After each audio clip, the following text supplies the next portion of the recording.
Amém, graça e paz, irmãos. Para mim é um desafio estar aqui, mas é um desafio santo, tá? Eu topei esse desafio. Eu queria que você sentasse. E hoje à noite, como o próprio nome Tadel diz ali, é treinamento avançado para líderes, tá? Eu gostaria de falar também com líderes, pessoas que estão sentadas aí, pessoas que são líderes de célula, pessoas que são discipuladores. E eu queria tratar desse assunto, de discipulado, de líderes, discípulos e discipuladores. Amém? O discipulado, eu sempre entendo que o discipulado é um caminho. Você tem que começar. Uma hora você tem que começar e você tem que caminhar. É aquilo que o pastor disse há pouco. Nós precisamos chegar a Jerusalém. Tá? Jerusalém é o nosso destino. Jerusalém é para onde nós queremos chegar. E eu queria tratar com vocês um texto que está na Bíblia, aqui em 2 Reis, no capítulo 6, que eu creio que ali ele fala sobre o discipulado, ele fala sobre discipulador, ele fala sobre discípulo, ele fala sobre liderança. E eu queria logo, como nós temos um tempo também limitado, eu queria logo abrir com vocês e queria ler com vocês esse texto.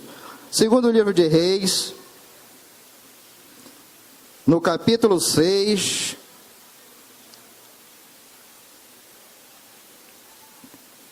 a partir do verso 1. Como eu estou dizendo, se o discipulado é um caminho e nós precisamos começar, eu não sei quanto tempo você já andou no discipulado. Eu não sei se você tem 1 mês, 2 meses, 3 meses, 1 ano, 5 anos, 15 anos, 10 anos, não sei. Mas se você ainda não começou, você precisa começar, tá? E eu desafio a você até olhar para o lado aí, eu não sei quem está do seu lado, e perguntar se você já tem um discipulador. Pergunte aí, você já tem um discipulador? Porque se você não tiver, está na hora de você buscar um discipulador para a sua vida, amém? Vamos ler aqui o 2º livro de Reis, capítulo 6. Ele conta uma história que é muito conhecida, irmãos. E normalmente o título dessa história é o machado de Eliseu, é o machado que Eliseu fez flutuar. Então a palavra diz assim: os discípulos dos profetas disseram a Eliseu: como vês, o lugar onde nós reunimos contigo é pequeno demais para nós. Vamos ao Rio Jordão, onde cada um de nós poderá cortar um tronco para construirmos ali um lugar de reuniões. Eliseu disse: podem ir. Então um deles perguntou: não gostaria de ir com os teus servos? Sim, ele respondeu. E foi com eles. Foram ao Jordão, começaram a derrubar árvores. Quando um deles estava cortando um tronco, o ferro do machado caiu na água e ele gritou: ai, meu senhor, era emprestado. O homem de Deus perguntou: onde foi que caiu? Quando o homem lhe mostrou o lugar, Eliseu cortou um galho e jogou ali, fazendo o ferro flutuar, e disse: pegue-o. O homem esticou o braço e o pegou. Meus irmãos, com certeza você já ouviu muitas ministrações a respeito desse episódio. Eu já ouvi ministrações, você já ouviu ministrações. Mas eu estava lendo o livro, o 2º livro de Reis, desde o início. O início do livro de Reis começa falando sobre a morte de Acabe. E logo ali começa a levantar um novo profeta naquele lugar. Aliás, um profeta que já existia, mas aparece a figura de Elias. E logo em seguida aparece a figura de Eliseu. E esse momento aqui era um momento, logo depois que Eliseu já havia assumido o comando de ser o profeta de Israel. Elias já tinha subido, Elias já tinha sido levado aos céus, e Eliseu estava tomando pé da situação de ser o novo profeta de Israel. E quando nós olhamos aqui no início, nós vemos que havia uma escola de profetas, havia uma companhia de profetas, havia um grupo de profetas naquele lugar, naqueles lugares eu acredito, porque a Bíblia fala, se nós olharmos para trás, nós vamos ver uma escola de profeta em Betel, uma escola de profeta em Jericó, e cada um deles já haviam se encontrado com Eliseu em algum lugar. Então vejam bem, eram profetas, não eram homens que estavam começando no discipulado, não eram homens que haviam conhecido a Deus naquele momento, eram pessoas que já tinham experiência com Deus, eram pessoas que já tinham uma caminhada com Deus, com certeza já tinham ouvido falar muito de Elias, muitos deles viram quando Elias foi elevado aos céus. Esse encontro aqui com Eliseu já era, eu acredito que o quarto momento que esses homens, esses profetas se encontravam com Eliseu. O primeiro momento foi quando Eliseu quis ir com Elias, saindo de Gilgal para Betel. Lá ele encontrou um grupo de profetas. E eles vieram e disseram: Eliseu, tu sabias que Elias vai ser elevado ao céu? Eliseu sempre respondia: eu sei, mas fiquem quietos. Isso aconteceu por 2 vezes, tanto em Betel como em Jericó. Então, nesse momento aqui, esses profetas já eram, digamos, discípulos maduros. E Eliseu precisava tomar conta desse grupo. Mas vejam bem como eles chegaram com Eliseu. Olha a proposta deles para Eliseu. Eles disseram assim: os discípulos dos profetas disseram a Eliseu: como vês, este lugar é muito pequeno para nós. Nós vamos sair daqui. Nós vamos fazer a nossa casa lá na margem do Jordão. Eles não vieram conversar com Eliseu perguntando: Eliseu, o que é que Deus tem para nós nesse novo ministério que o Senhor coloca na tua mão? Não, já eram homens maduros. Eles vieram dar uma ordem a Eliseu: nós vamos sair daqui e vamos construir a nossa casa à margem do Jordão. Quando eu falo isso, meu irmão, e que eu quero tratar realmente a questão de discípulo, de discipulado, eu estou vendo aqui que havia uns discípulos maduros que chegaram com Eliseu e disseram assim: olha, Eliseu, eu acho que a nossa célula não está muito boa aqui não, tá? A nossa reunião não é muito boa. Nós já temos uma proposta para ti. Nós vamos sair daqui dessa célula, nós vamos ir ali para o outro lado e é ali que nós vamos nos reunir. Quando nós tratamos de discipulado e de discipuladores, nós precisamos entender muito bem qual é a autoridade que está sobre a nossa vida. Em nível pastoral, em nível de igreja, a autoridade que nós temos aqui é o apóstolo Monteiro. Então, tudo que o apóstolo disser: olha, vamos fazer isso, vamos fazer aquilo, ele é o homem de Deus que está sob o comando dessa igreja. Nós prestamos obediência a ele, tá? Precisamos seguir, precisamos acompanhar. Se ele disser: vamos abrir célula, o que é que nós vamos fazer? Abrir célula. Vamos discipular, o que nós vamos fazer? Vamos discipular. Aqui parecia que era o contrário. Aqui eles vieram e disseram: Eliseu, não é bem assim, tá? A nossa célula não está muito boa aqui não, vamos para outro lugar. Então esse é o posicionamento muitas vezes daqueles discípulos que já se acham um pouco maduros, já se acham com uma certa capacidade de conhecimento e diz assim: olha, o meu líder não está muito bem não, eu acho que não é bem por aí. Eu acho que há 15 dias atrás, a irmã Cideia falar disso. Colocar alguém para me ministrar, uma pessoa que nem sabia falar direito, nem português direito ela sabia. Então comecei a criticar, eu comecei a ter uma posição de crítica a respeito dele. Se aquela foi a autoridade que Deus colocou sobre essa vida, preste atenção, vamos nos colocar como discípulos do Senhor para servir naquela célula. Você pode se dispor a servir naquela célula, você pode se dispor a ajudar o seu discípulo, mas veja que a liderança que Deus colocou, a liderança que Deus trouxe, foi daquela pessoa que está naquela sua célula. Então a situação de Eliseu aqui era uma situação até um pouco constrangedora. Você já pensou? Alguém chega aqui com você, é um pastor, é um líder, é alguém que tem experiência, e começa a lhe dizer assim: olha, pastor Delso, eu acho que o louvor não está muito bom assim, o senhor vai ter que fazer isso, vai ter que fazer aquilo, vai ter que puxar aquilo para cá e aquilo para ali. Você como discipulador, você fica até meio constrangido numa hora dessa, tá certo? Porque se o cara vem dizendo que foi Deus que mandou fazer aquilo, pior ainda. A gente já ouviu a história do pastor Monteiro, que alguém chega lá com ele e diz assim: olha pastor, Deus me falou isso e aquilo. Só falta dizer, o senhor vai ter que fazer.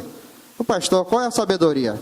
Se Deus falou, não sou eu que vou desfazer, né? Então, muitas vezes, quando nós nos achamos já muito maduros, muito conhecedores da palavra, às vezes temos esse comportamento ainda como discípulos. Temos um comportamento. Então, eu creio que o que a palavra de Deus quer nos ensinar através desse livro de Reis, capítulo 6, é exatamente isso, que nós devemos tomar cuidado com a nossa posição quando nós já nos julgarmos maduro. Se Deus nos colocou numa célula, por maior conhecimento que você tenha, por maior grau de teologia que você tenha, se Deus lhe colocou naquela célula, onde tem alguém que nem sabe falar direito, submeta-se àquela liderança. Se disponha a ajudar, mas submeta-se àquela liderança. Então a situação aqui era um pouco vexatória. Se a gente for olhar pelo lado de Eliseu, ele vai fazer o seguinte, vamos ver aqui o versículo 1 e 2. Como é que ele diz aqui? Os discípulos dos profetas disseram a Eliseu: como vês, o lugar onde nos reunimos contigo é pequeno demais para nós. Vamos ao Rio Jordão, onde cada um de nós poderá cortar um tronco para construir ali um lugar de reunião. E Eliseu respondeu o quê? Podem ir. Parece que Eliseu não tinha uma outra resposta a dar naquele momento. Alguém já chegou e disse, nós vamos fazer isso. Ele disse, então podem ir. Eu estive analisando, eu estive pesquisando a respeito dessa situação, e eu achei algo assim muito interessante. Que quando Eliseu falou, podem ir, ele disse realmente assim, podem ir, mas eu não vou com vocês. Segundo o que eu vi, ele dizia assim, Eliseu ficou contrariado com essa proposta. Diz, não foi aqui que Deus nos colocou, foi para cá que Deus nos chamou. Ninguém precisa sair daqui agora. E por isso ele disse, então podem ir. Essa é a situação, muitas vezes, quando nós, como discipuladores, nos encontramos. Alguém chega com uma proposta já pronta para nós, não tem outra palavra a dizer a não ser, vá. Deus já falou, Deus já lhe falou, Deus já disse para onde você precisa ir, então vá. Essa foi a resposta de Eliseu. Mas no verso 3, alguém diz assim, então um deles perguntou, não gostaria de ir com os teus servos? E ele respondeu, sim, eu vou. Irmãos, em todo lugar sempre vai aparecer alguém com uma certa sensatez. Seja ela por uma sabedoria plena, uma sabedoria de Deus, seja ela por um princípio de respeito. Tá? Aqueles que conviveram, que reconhecem a autoridade de seus pais, se comportam assim. Olha, será que não é melhor que a gente convide o nosso líder para ir conosco? Tá? Será que não é melhor? Porque eu sempre aprendi que com a presença dos nossos pais, a gente se sente mais seguro. Então, vamos convidar Eliseu para ir conosco? Vamos. Então, ele foi lá e convidou Eliseu para que ele fosse acompanhado. E Eliseu não tinha outra resposta a não ser, eu vou com vocês. Eu vou com vocês. É assim que acontece muitas vezes quando o nosso discípulo chega, ele já chega com um projeto pronto.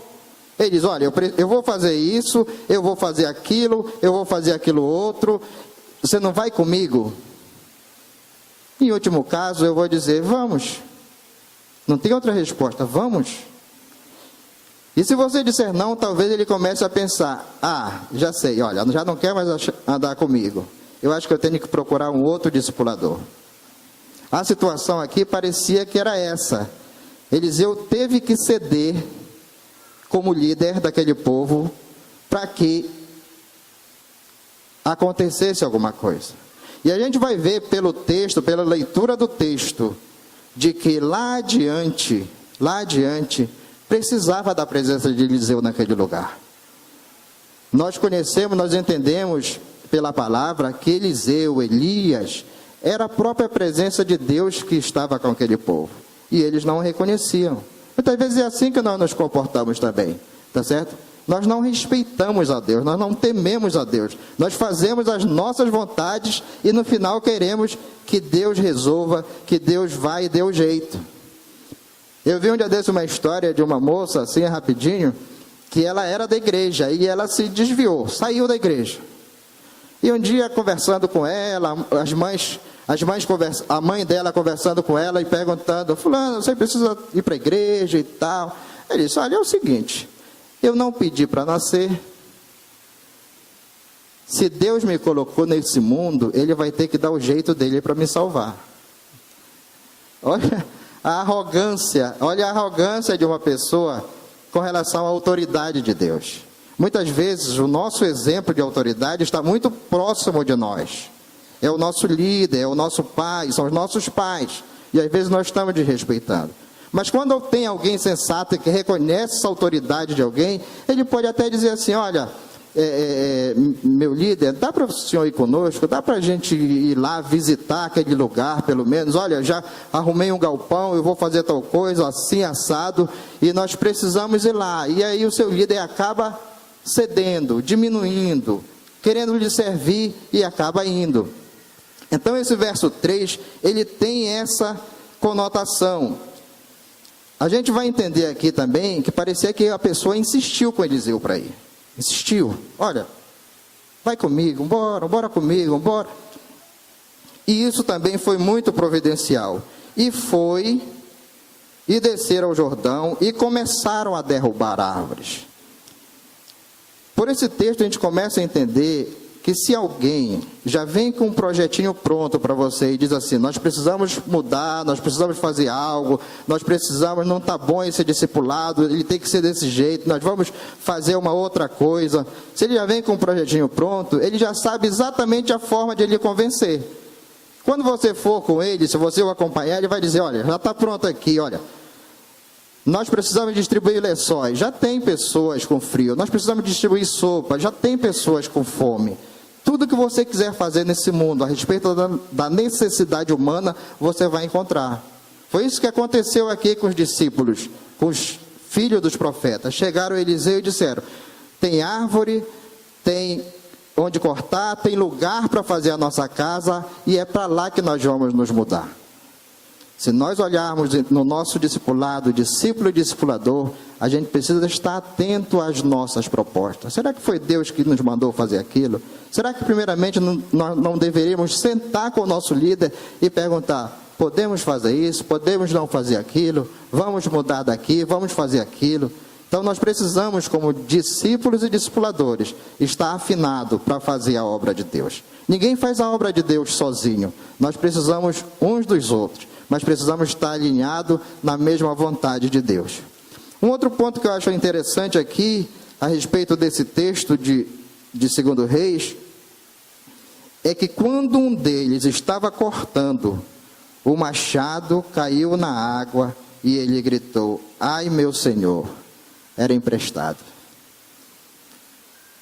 Muitas vezes nós queremos fazer algo para o Senhor, que não foi Deus que mandou nós fazermos. Nós já assistimos em algum lugar, já vimos uma ministração a respeito, já assistimos filmes, já temos apostila, já temos uma série de ferramentas à mão que não são nossas. Não foi Deus que nos entregou e nós queremos fazer. Eu imagino assim, eu sempre imagino, quantas propostas já chegaram com o pastor Monteiro pedindo para fazer alguma coisa, né? Pastor, nós vamos fazer isso. Eu lembro que uma vez ele até, falando com a Terezinha, ele perguntou: minha filha, você quer ir? Eu disse: não, pastor, eu não quero, eu prefiro obedecer. Mas tem situações onde nós temos a nossa proposta, queremos fazer aquilo, pelo conhecimento que temos, pelas apostilas que temos, pelos filmes que temos, por um ministério que nós vimos, e queremos fazer aquilo também. E muitas vezes não dá certo, não é nosso, aquilo não é nosso, aquilo é emprestado. Nós precisamos nos envolver a proposta que Deus tem para a nossa igreja. É nesse caminho que nós devemos caminhar. O discipulado é um caminho, nós precisamos avançar nesse caminho. Então, não podemos emprestar um machado ou uma ferramenta para querer fazer o nosso ministério. Nós precisamos ter convicção daquilo que Deus quer de nós para nós fazermos. Eu sempre penso assim, se você vai fazer alguma coisa para Deus, pense na eternidade. Você vai fazer hoje para a eternidade. Muitas pessoas chegam para nós e dizem assim, olha, Deus mandou fazer isso, Deus mandou fazer aquilo, Deus mandou fazer aquilo outro. Aí passa 1, 2 meses e volta. Ah, não deu certo. Ah, não deu certo. Quer dizer, será que foi Deus que mandou você fazer? Não. Se nós olharmos aqui no livro dos reis, lá para trás, quando os filhos dos profetas viram que Elias subiu aos céus, eles estavam lá, eles estavam olhando, eles estavam muito próximos. Eles chegaram para Eliseu e disseram, olha Eliseu, nós vimos que Elias subiu e que a unção que estava sobre a vida de Elias agora está sobre a tua vida. Por isso nós vamos te seguir. E a Bíblia diz que eles chegaram diante dele, se prostraram diante dele em reverência, significando que eles seriam submissos à autoridade de Eliseu. Mas de repente, nessa situação, era totalmente diferente.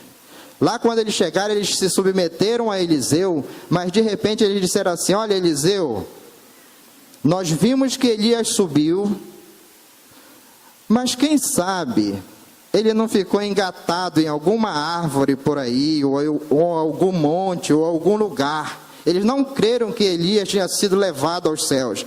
Eles disseram, olha, eu acho que ele deve ter ficado em algum lugar. Nós, como somos bastante aqui, a nossa célula é muito grande, nós vamos atrás dele. Pode ser que a gente encontre ele perdido em algum lugar e a gente traz o teu discipulador de volta.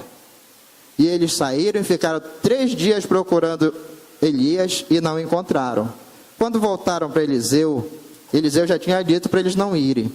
Eles disseram, olha, nós não encontramos.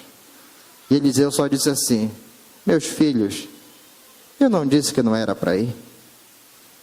Muitas vezes acontece isso, muitas vezes nós queremos fazer algo, temos boa vontade, queremos fazer de Deus, as pessoas têm necessidade.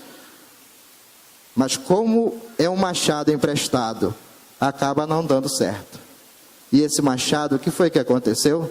Na hora que foram cortar a árvore, esse machado caiu. Agora imagina você, lá naquela época, usando uma ferramenta que era difícil, o machado era difícil.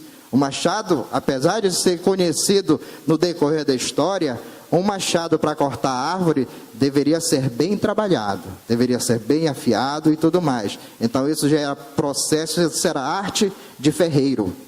Então poucos tinham machado. E aqueles profetas, com certeza, causariam um grande prejuízo para toda aquela equipe.